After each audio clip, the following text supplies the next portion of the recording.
En clases anteriores, chicos, hemos hablado un poco sobre los discursos al desarrollo, sobre la generación de agendas modernas de desarrollo, sobre todo enfocadas en los objetivos de desarrollo sostenible de la Agenda 2030. Hemos visto un poco cómo está Colombia en el cumplimiento de estos objetivos, pero hay un último objetivo, es el objetivo 17 de los objetivos de desarrollo sostenible, que se llama la generación de alianzas para lograr los objetivos. Y esta generación de alianzas no es más que el nombre bonito o el nombre técnico que ha decidido la Organización de las Naciones Unidas darle a esto que se llama cooperación internacional para el desarrollo, que es el corazón de esta clase y es lo que a partir de aquí nos va a concentrar y nos va a llevar por caminos de discusiones teóricas, de discusiones sociales, de discusiones políticas, de discusiones humanitarias, de discusiones económicas, y es entender cómo la cooperación internacional para el desarrollo se ha constituido efectivamente como una herramienta de soft power en relaciones internacionales. Pregunta, en una palabra, ¿qué es cooperar? Para ustedes, ¿qué es cooperar?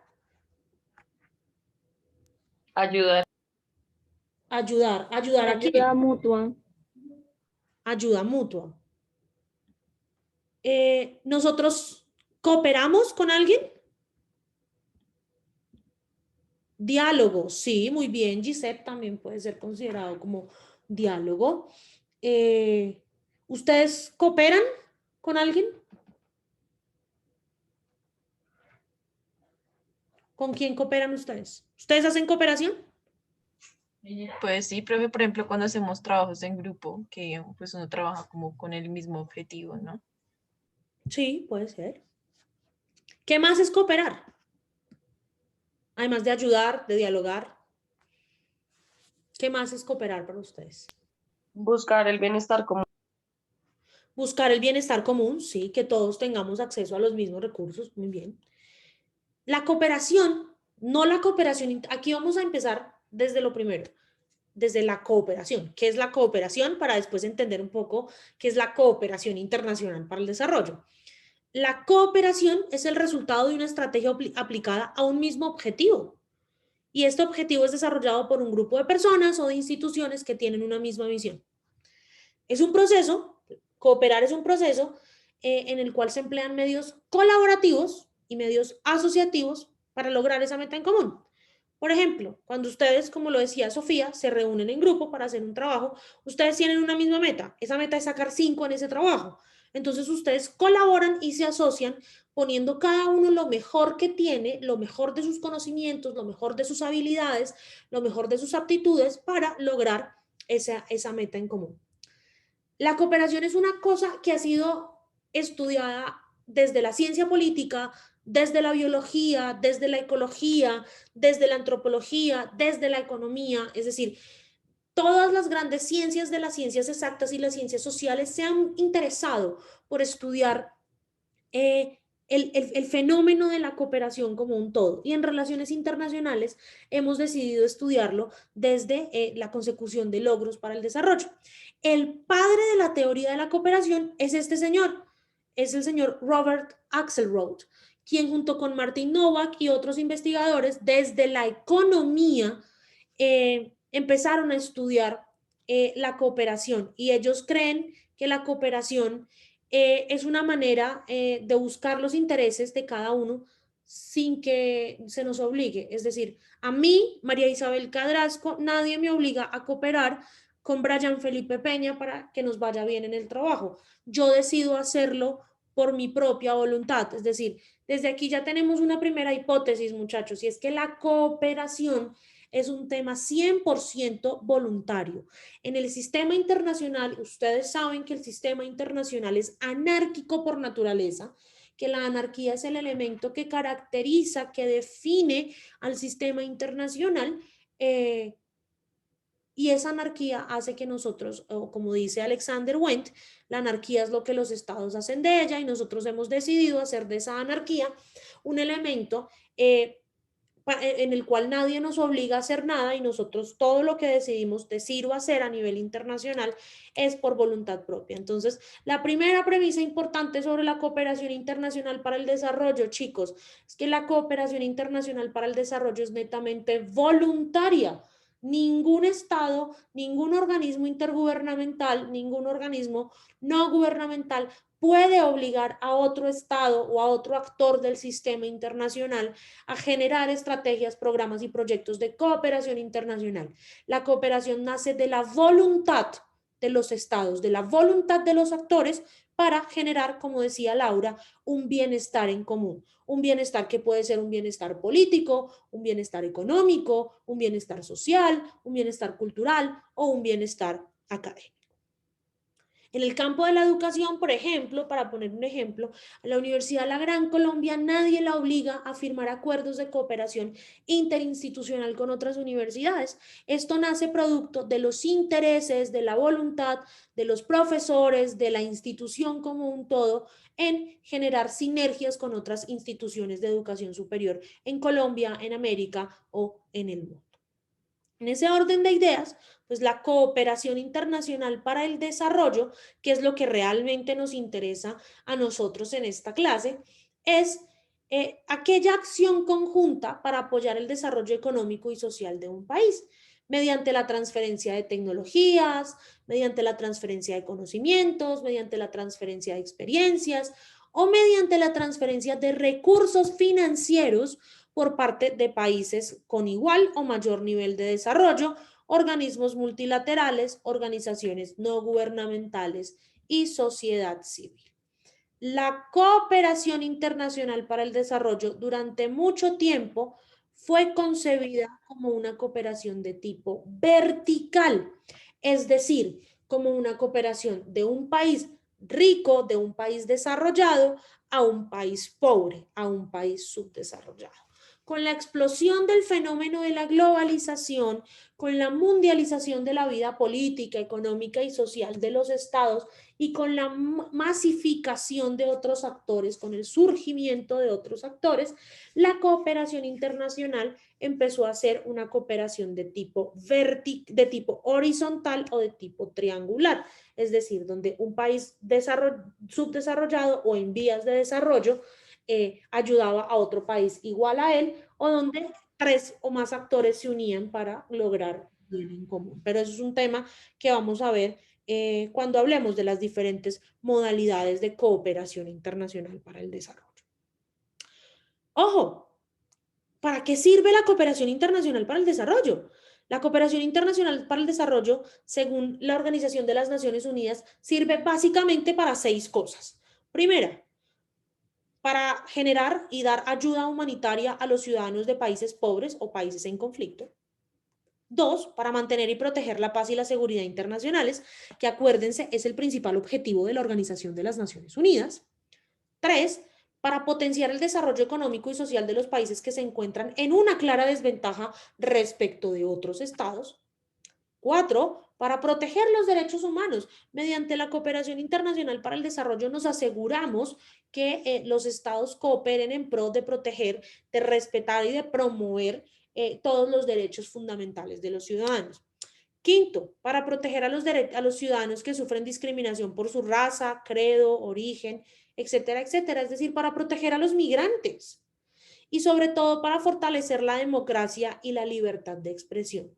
¿Por qué para fortalecer para proteger la democracia y la libertad de expresión? Porque mediante programas y proyectos de cooperación internacional para el desarrollo, nosotros podemos fortalecer a los medios, a los organismos, a las agencias, a las ONGs que protegen la democracia y que velan porque la libertad de expresión se respete en todos los países. Lucía. Profe, ¿en cuál como de esos objetivos estaría el medio ambiente? ¿En el tercero, en el de potenciar el desarrollo económico y social? Sí, porque lo vemos desde el término, ya no lo vemos tanto como desarrollo económico y social, sino como desarrollo sustentable en el mundo entero. Pero acuérdate que cuando la cooperación internacional nació como esto, como ayuda humanitaria, como una forma de protegernos o como una forma de evitar que hubiesen guerras en el mundo, pero sí, si lo vemos desde el punto de vista,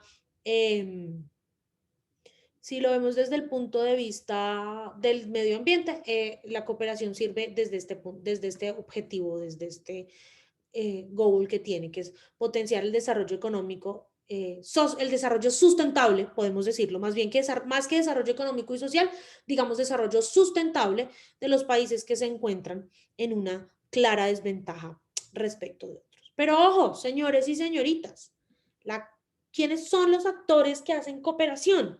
No son todos y no son esos mismos actores de relaciones internacionales, hay algunas variaciones. Los estados hacen cooperación internacional para el desarrollo. ¿Por qué? Porque los estados son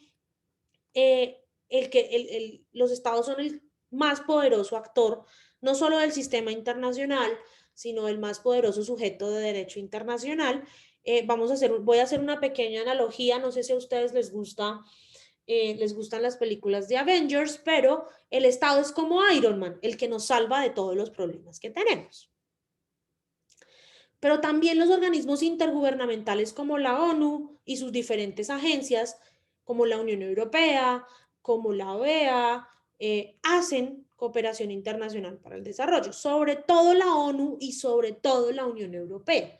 ¿Por qué? Porque la ONU y la Unión Europea han decidido crear agencias propias de cooperación internacional para poder fortalecer los programas, proyectos y procesos de cooperación. Pero las organizaciones no gubernamentales, las llamadas ONGs, también hacen cooperación internacional, porque son estas, en últimas, quienes ejecutan los proyectos de cooperación internacional en otros estados. Por ejemplo, resulta que Alejandra, Ana María, Andrés, Brian y yo decidimos montar una ONG que se llame un tema ahí que les interese proteger niños. Una ONG que se llame Salvemos a los Arbolitos. Listo, ya, se llama Salvemos a los Arbolitos, nuestra ONG. Y nosotros vamos a aplicar y a participar en procesos de cooperación internacional, en convocatorias de cooperación internacional, para que organismos internacionales que protegen el medio ambiente nos den recursos a nosotros para irnos a sembrar árboles en el Amazonas, porque sembrando árboles en el Amazonas nosotros vamos a mejorar el ecosistema, nosotros vamos a cumplir con un objetivo de desarrollo sostenible, nosotros vamos a generar empleo, nosotros vamos a generar mejores condiciones de vida. Es decir, gracias a la generación de un proyecto de cooperación internacional, nosotros podemos atacar muchos frentes de un país o de una determinada región. Lucía. Profe, las agencias nacionales de cooperación también pueden como darle recursos a esas organizaciones no gubernamentales, ¿verdad? Sí. O sea, a partir de convocatorias internacionales, las no pueden, ¿no? Sí y no. Aquí, ¿qué pasa con las agencias nacionales? Porque, profe, O por lo menos en el caso colombiano. Vamos a poner el ejemplo del caso colombiano, que es el caso clásico. La Agencia Presidencial para la Cooperación, APC, la APC no nos da recursos a nosotros como ONGs para hacer proyectos de cooperación internacional. La APC lo que hace es liderar la estrategia de cooperación internacional de Colombia y recoger todas las convocatorias internacionales que haya para que nos postulemos nosotros como organizaciones no gubernamentales, nosotros como universidades, nosotros como entes territoriales, y es la APC la que desembolsa esos recursos. ¿Sí me hago entender? O sea, la APC en el caso colombiano es un medio para lograr un fin, pero la APC no hace convocatorias y la APC no desembolsa recursos. Porque la APC no tiene recursos. Y las universidades también hacen cooperación internacional. ¿Cómo hacen cooperación internacional las universidades? Muy sencillo, mediante acuerdos de cooperación interuniversitaria en los que, por ejemplo, se promuevan la generación de actividades conjuntas entre una y otra institución. El ejemplo de lo que nosotros vivimos el semestre pasado con la Universidad Nacional de Rosario en Argentina, eso es parte de un proceso de cooperación. Les adelanto, ustedes en esta clase, en esta asignatura, van a tener un profesor internacional que va a venir a darles una clase en el mes de abril. Esa clase no la va a dar esta ciudadana, la va a dar un profesor internacional. Sí, Andrés, un profesor mexicano va a venir a darnos una clase en esta asignatura. Y un profesor mexicano va a dar 2 clases en una asignatura de 5º semestre que se llama, ay, madre, se me olvidó, sistemas políticos, participación política, algo así. No me acuerdo bien cómo se llama la materia, pero es una materia que ven los estudiantes de 5º semestre y van a tener un profesor mexicano que les va a dar 2 clases en el mes de abril, donde les va a hablar de esos temas, pero desde la perspectiva mexicana. Igual que ustedes acá, pues van a conocer cómo es el ecosistema mexicano de cooperación internacional.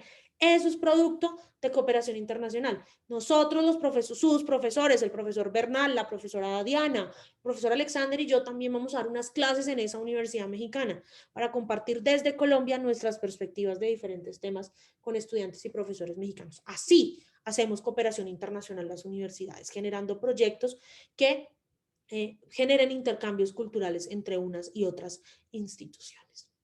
Pero señores y señoritas, la cooperación internacional para el desarrollo no es lo mismo que la ayuda oficial para el desarrollo.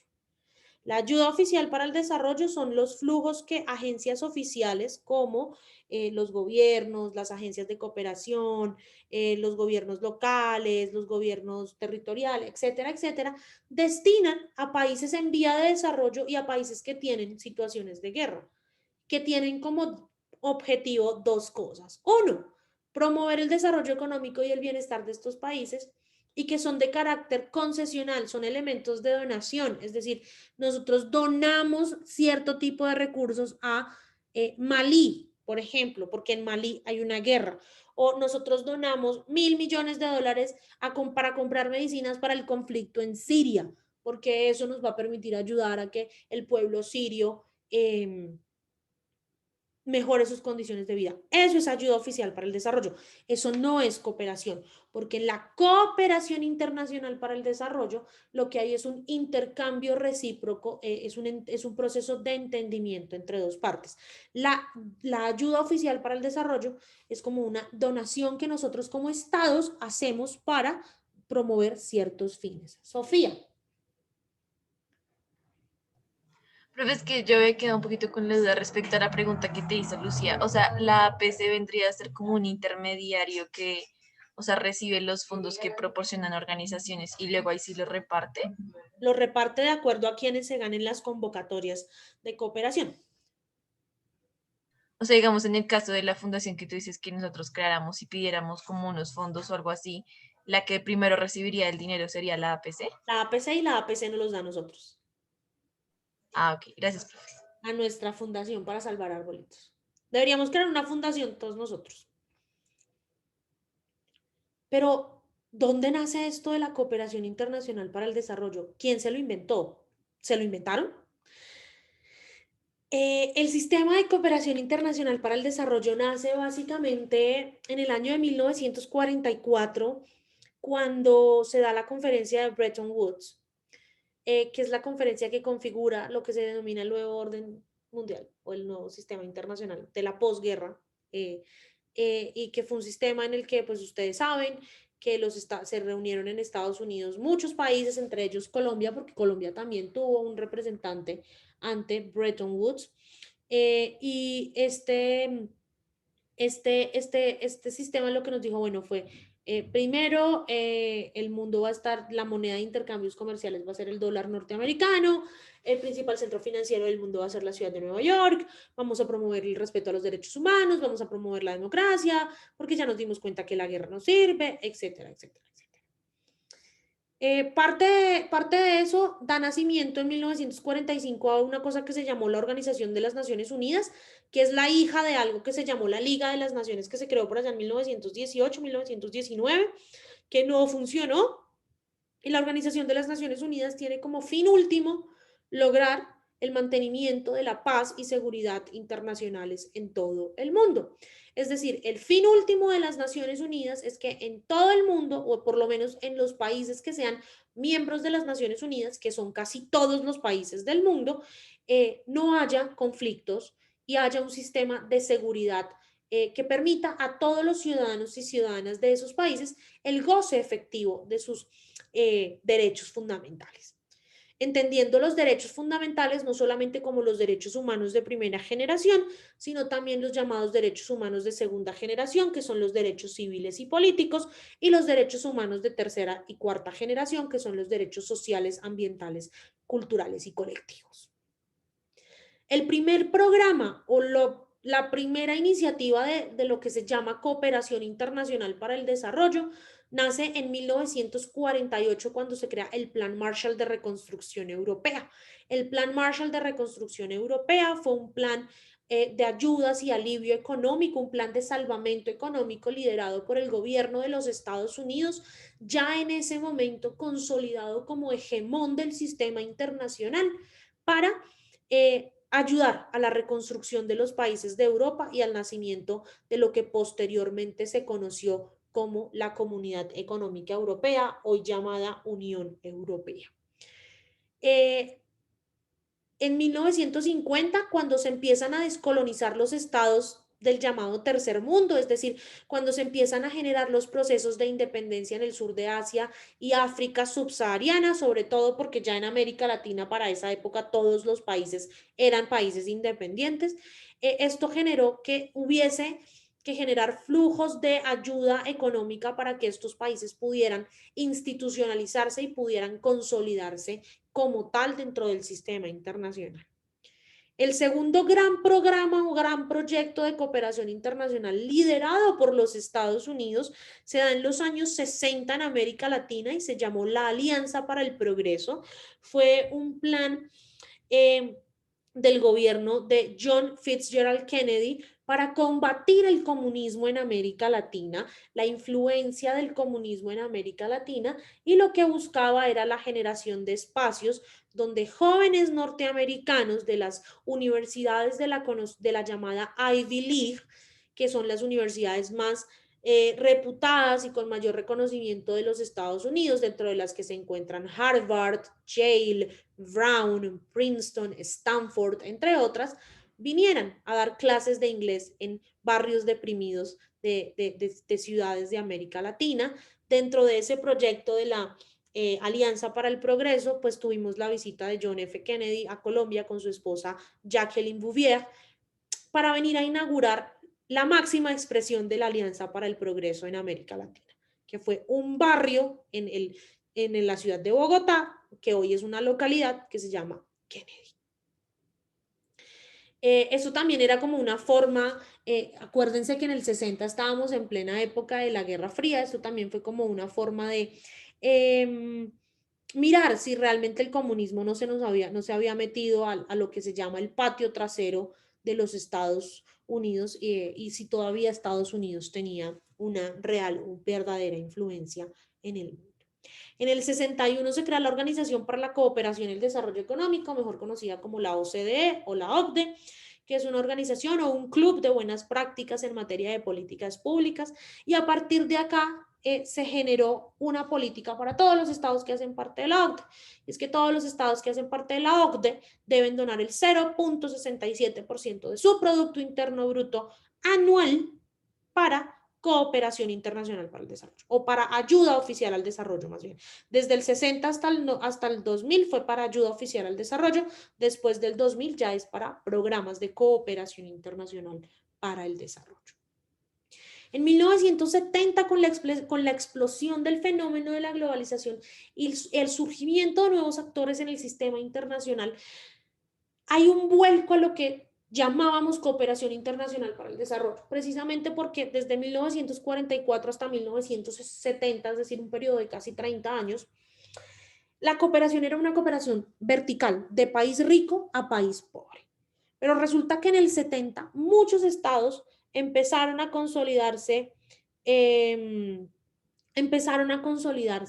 como también generadores de buenas prácticas de cooperación. Entonces la cooperación empezó a tomar unas características de horizontalidad, es decir, de estado pobre a estado pobre o de estado rico a estado rico, porque ya no considerábamos la cooperación internacional para el desarrollo como un proceso donde yo, Estado rico, te ayudo a ti, Estado pobre, a salir de la pobreza, sino que ya la cooperación también empezó a considerarse como elementos de buenas prácticas para la generación de políticas públicas mucho más eficientes en los estados.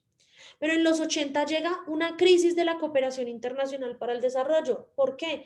Porque resulta que el mundo empezó a decir, es que la cooperación internacional para el desarrollo no sirve para nada, es que no hemos logrado los objetivos de sacar a los países africanos, latinoamericanos y del sudeste asiático de la pobreza.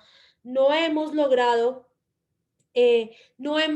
sacar a esos estados de escenarios de subdesarrollo, de escenarios de instituciones débiles. Entonces, ¿qué es lo que está pasando con la cooperación? Además de eso, ¿qué es lo que pasa? Que ya empezábamos a tener otros discursos en nuestra cabeza, los discursos del desarrollo sostenible, los discursos del medio ambiente, los discursos de tenemos que el desarrollo no es solamente un desarrollo económico, un desarrollo político, sino que también hay que incluir a la persona como el centro de todo. Por eso en los años 2000, después de muchos debates, se genera lo que se conocieron como los Objetivos de Desarrollo del Milenio, que los vimos en una clase anterior, y en el 2015 los Objetivos de Desarrollo Sostenible, que es lo que nos tienen hoy concentrados en una agenda de cooperación internacional para el desarrollo, donde todos los estados hemos decidido ponernos de acuerdo para lograr unas metas globales en torno a algunos puntos que todos tenemos entendido son de común problemática para todos. Entonces, en ese orden de ideas, pues estas son algunas de las cifras de la cooperación internacional para el desarrollo al momento. Algunas de estas cifras son de 2018, 2019, no hay todavía muchas cifras actualizadas al 2020, pero por ejemplo, el 29% de los países del mundo son países subdesarrollados o países en vía de desarrollo, en tanto que el 11% son países de ingreso medio-bajo. Es decir, todavía hay un gran número de países y si se dan cuenta, todos están en África subsahariana que necesitan ayuda de la cooperación internacional para el desarrollo para lograr generar propuestas y programas de cooperación. En este momento el país, o a 2018, sobre todo con cifras de la OCDE a 2018, el país que más destina recursos de su Producto Interno Bruto para la ayuda oficial al desarrollo es el Reino de Suecia, que destina el 1.04% de su Producto Interno Bruto. Y estos son países que son parte de la OCDE, por supuesto, dentro de los países de la OCDE. En tanto que Estados Unidos, que es el líder mundial del mundo o es el hegemón del sistema, no dona sino el 0.17% de su Producto Interno Bruto, cuando la meta de la OCDE o el objetivo que fija la OCDE para todos sus miembros es del 0.7%. Es decir, Colombia, a partir de ya el año pasado que se hizo oficial su ingreso a la OCDE, debe empezar a donar el 0.7% de su Producto Interno Bruto a ayuda oficial al desarrollo. Ayuda oficial que no va a ser destinada para lo que se necesita en este país, valga la redundancia. ¿Hasta aquí alguna pregunta? ¿Todo claro? ¿Dudas? Todo claro, profe. Así como hay algunos que hablamos bien de la cooperación internacional para el desarrollo, que creemos que la cooperación internacional para el desarrollo es buena porque permite que haya una redistribución de los recursos y una redistribución de la riqueza y una redistribución del conocimiento en el mundo, hay muchas personas que critican a la cooperación internacional para el desarrollo y le hacen 4 críticas básicas a la cooperación internacional para el desarrollo. Crítica número 1, que la cooperación internacional para el desarrollo genera dependencia de los estados pobres a los estados ricos. Es decir, que los estados en vía de desarrollo o subdesarrollados o del tercer mundo, de todos esos nombres que le han generado a estos estados, terminan siendo dependientes de los estados que les dan recursos de cooperación y empiezan a no poder hacer cosas por sí solos. Segunda crítica, que la cooperación internacional para el desarrollo genera sistemas de corrupción en los estados menos desarrollados. ¿Por qué sistemas de corrupción? Porque entonces empieza, sobre todo en los estados débiles o en los estados que James Robinson en ¿Por qué fracasan los países? Llama estados periféricos. empiezan a generar procesos de corrupción para poderse robar la plata de los recursos de cooperación internacional para el desarrollo. Entonces, la cooperación es mala porque le genera ambición a los gobernantes de los países débiles, de los países menos desarrollados, que son países que a su vez son países con una institucionalidad débil y hacen que se quieran robar la plata. Tercero, que la cooperación internacional para el desarrollo es una nueva forma de colonialismo. Ya no somos colonias francesas, españolas, inglesas, holandesas, pero ahora somos colonias, somos nuevas colonias y ya no dependemos gubernamentalmente de esos países, pero sí dependemos de sus recursos de cooperación y ellos tienen influencia y de una u otra manera nuestras decisiones en materia de política pública se ven afectadas por los recursos que estos estados nos den. Y además que la cooperación internacional para el desarrollo promueve el capitalismo salvaje en el mundo. Los críticos de la cooperación dicen que la cooperación internacional promueve los patrones de consumo acelerados en el mundo y que eso promueve el capitalismo salvaje. Exactamente, Laura, un soft power. Ya no es que nos tienen dominados por temas militares o temas políticos, sino por los recursos que nos dan de cooperación internacional para el desarrollo. Pero sin lugar a dudas, sin la cooperación internacional, y puede que muchas de estas críticas sean válidas y que muchas de estas críticas sean relevantes y que sí, tengan razón, que genera dependencia, que en muchos estados de África y América Latina hay mucha corrupción con estos recursos de cooperación.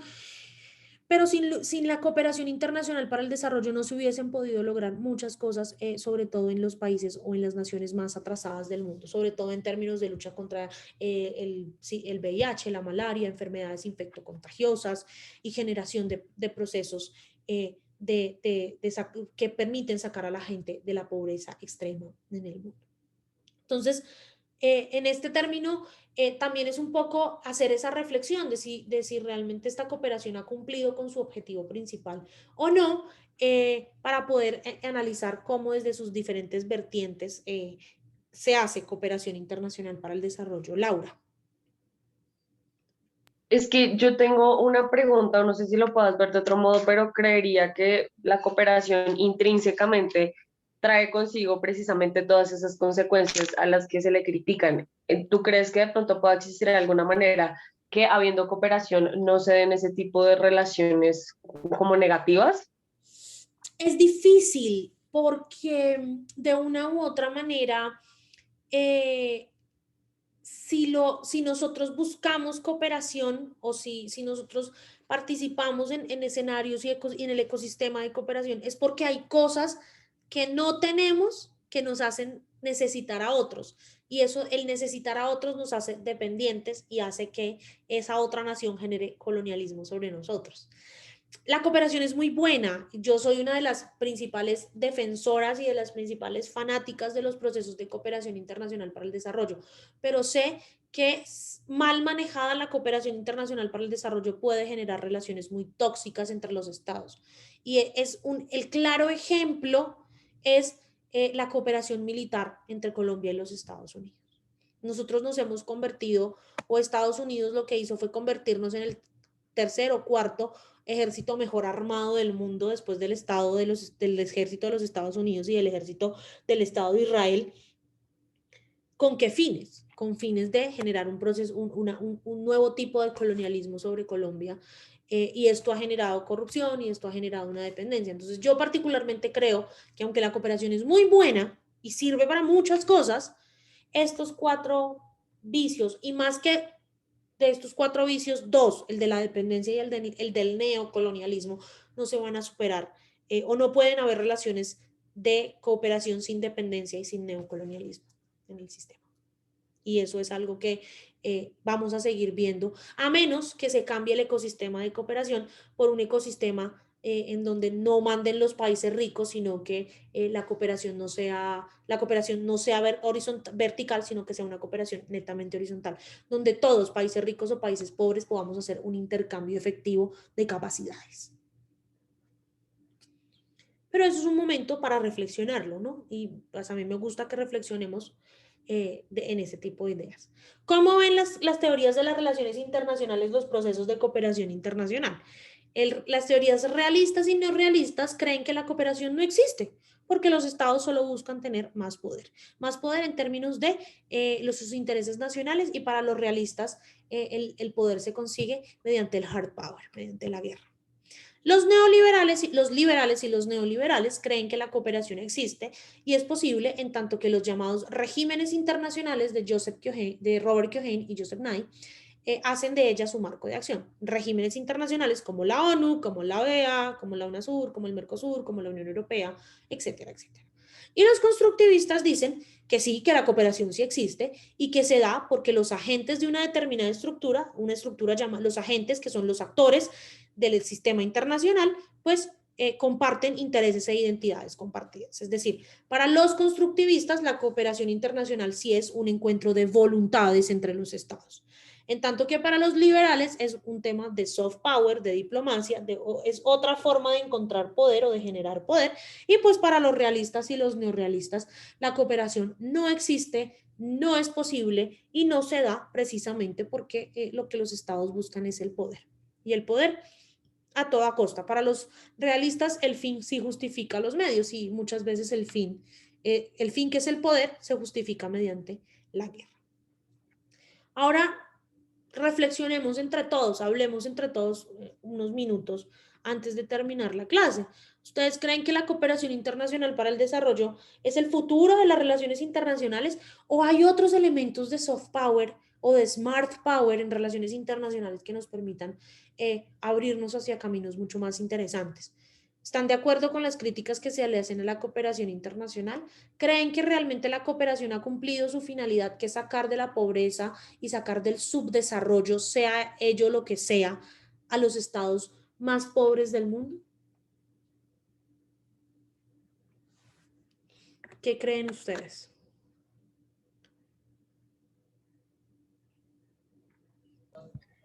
Pues, profe, en cuanto a la crítica, pues yo creo que sí hay factores que son ciertos. Y esto precisamente lo digo, pues porque en la otra clase que estamos viendo de cooperación al desarrollo, la de teorías de cooperación, La de pues teoría del desarrollo. sí, de teorías del desarrollo del profesor Andrés, pues él nos ha hablado bastante de esas críticas. Y digamos que con las lecturas que hemos tenido, pues creo que esos factores que se critican, pues sí son ciertos, desde que se genera el concepto de, no sé, de pobreza masiva, desde que el asistir a los pobres es como casi que un discurso, por ejemplo, de Estados Unidos en su política exterior de intervenir en los demás estados y demás. Pero pues yo sí siento que siempre hay como una esperanza y pues que la cooperación sí tiene futuro, porque como tú dices, ha dado de alguna u otra forma resultados y pues yo creo que sí pueden ser como un futuro de las relaciones internacionales, porque yo creo que es como una, no sé cómo decirlo, sino como una imagen de la aplicación de las relaciones internacionales, como la imagen más clara a la que todos tienen como acceso. Sí, indiscutiblemente esos discursos de es que la cooperación, es que los subdesarrollados son los pobres, esos discursos también generan un poco de esas críticas y son parte de esas críticas, como no, es que no necesariamente el subdesarrollo es pobreza, el subdesarrollo también puede implicar otras cosas. Yo creo que a ustedes, por lo menos a los que están viendo ambas clases al mismo tiempo, se les puede complementar un poco esas críticas a los discursos desarrollistas con la cooperación internacional para el desarrollo. Al final la cooperación surge como parte de ese discurso desarrollista del primer mundo. Laura.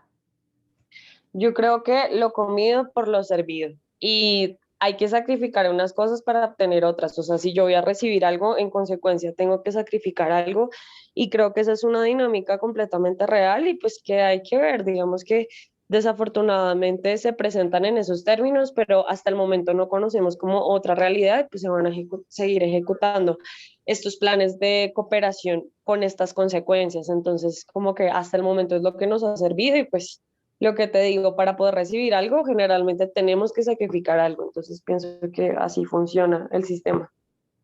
Y que probablemente va a seguir funcionando así porque el sistema está compuesto por seres humanos y los seres humanos nos dejamos llevar por nuestras emociones y nuestros intereses. Lucía. Profe, pues en relación a las críticas en torno a la cooperación internacional, yo creo que también, pues no sé, las personas deberían como informarse un poco más o digamos en esos mecanismos de donación, porque pues lo que pasa en la mayoría de las ocasiones es que las personas que donan o se encargan como de dar esos recursos, simplemente como que, no sé, ejemplo, las ONG o las fundaciones dan esos recursos, pero como que no miran después si esos recursos sí se están utilizando. Entonces yo creo que una forma para ver si eso se está cumpliendo es que las personas que donan pues tengan como más contacto con la fundación y como que no se hagan contraloría o veeduría si en realidad los recursos que ellos están dando pues se están utilizando. Y pues en relación a si lo veo como un futuro para las relaciones internacionales, considero que sí, ya que la cooperación internacional para el desarrollo se puede hacer, no sé, en múltiples maneras y es por ahora pues la mejor forma de aplicar pues todo lo que hemos aprendido. Y en relación a la cooperación internacional, si ha cumplido con su finalidad, pues profe, yo creo que sí, se han logrado muchas cosas realmente con sus fallos, pero considero que sí. Sin lugar a dudas, la cooperación internacional, más que el futuro de las relaciones internacionales, es el presente de las relaciones internacionales. Es decir, ya nosotros no estamos en una posición o ya no podemos ver la vida, las relaciones internacionales desde una posición netamente realista en donde la guerra es lo único que nos va a salvar porque el hombre nace bueno y la sociedad lo corrompe, como decían los filósofos de la Ilustración. La cooperación internacional es lo que ha hecho que el mundo sea un lugar un poquito más pacífico desde 1945, que ha hecho que el mundo, que no hayan guerras entre estados y que se generen oportunidades de diálogo mucho más certeras. Yo estoy, las críticas, todo sistema trae sus críticas. Entonces creo yo que de una u otra manera, si no hubiese críticas a la cooperación internacional para el desarrollo, sería también un poco utópico entender el sistema como un todo. Entonces, que haya críticas a la cooperación también indica que hay muchas cosas que se pueden mejorar todavía de los programas, procesos y proyectos de cooperación internacional. Y estoy de acuerdo con Lucía, se han logrado muchas cosas, falta por lograr muchas cosas más, pero tenemos que tener en cuenta que el sistema es totalmente cambiante, que el sistema va variando de un día a otro y que hay que, los estados y los actores deben saberse adaptar a ellos. Así que para mí, por lo menos, la cooperación internacional ha sido vital y va a ser vital en los tiempos por venir, sobre todo en países como el nuestro, que tienen unas desigualdades sociales y unas desigualdades y una debilidad institucional bastante fuerte. Es la cooperación lo que nos puede ayudar a generar procesos un poco más fuertes a nivel institucional y procesos de cohesión social, como los llama la Unión Europea, mucho más fuertes. Chicos, esta es el primer abrebocas al ecosistema de cooperación internacional que yo quería compartir con ustedes. El objetivo es que a partir de el jueves 11 de marzo, que ya ustedes estén haciendo las presentaciones, yo también voy a empezar a hablar de modalidades de cooperación, de instrumentos de cooperación y de cifras claras de cómo la cooperación ha servido o no ha servido para América Latina y el Caribe y sobre todo para Colombia. El otro jueves, perdón, 4 de marzo, pues vamos a tener nuestro parcial del primer corte. Este parcial, pues estudien lo que hemos visto hasta el momento. Ustedes ya saben que en el campus están las diapositivas, las lecturas y las grabaciones de clase. Hoy, a partir de este momento, pues tienen habilitado un taller muy cortito en el campus virtual sobre el rol de los estudiantes universitarios en la cooperación internacional para el desarrollo. Deben ver un video de una TED Talk que está ahí consignado. Van a tener plazo para entregar ese taller en parejas hasta el próximo jueves 4 de marzo a las 11 de la mañana. Es decir, el objetivo es que cuando ustedes entren a la sala de Zoom el próximo jueves para hacer el parcial, el taller ya esté colgado en el campus. Nosotros nos vemos como siempre el otro jueves, yo doy las indicaciones del parcial, nos quedamos un ratito acá por si alguien tiene dudas o por si alguien tiene algún problema con la plataforma y nos vamos a hacer el examen. Entonces, estudien mucho y nos vemos el otro jueves en clase. Profe, pregunta, ¿van a ser preguntas abiertas, Todavía cerradas? no sé, no lo he hecho, Laura. La verdad no he hecho el parcial, entonces todavía no sé. Creo que va a ser una mezcla de muchas cosas. Pueden ser preguntas de falso y verdadero, preguntas de selección múltiple y una que otra pregunta abierta. Pero no van a ser arriba de 10 preguntas. Listo, Va a gracias. ser un parcial bastante corto. Entonces, Profe, señora. Laura y yo nos podemos quedar un momentico. Sí, claro, claro que sí. Entonces, pues nada, chicos, rico verlos. Nos vemos el otro jueves en el examen. Que tengan una feliz semana y un feliz fin de semana.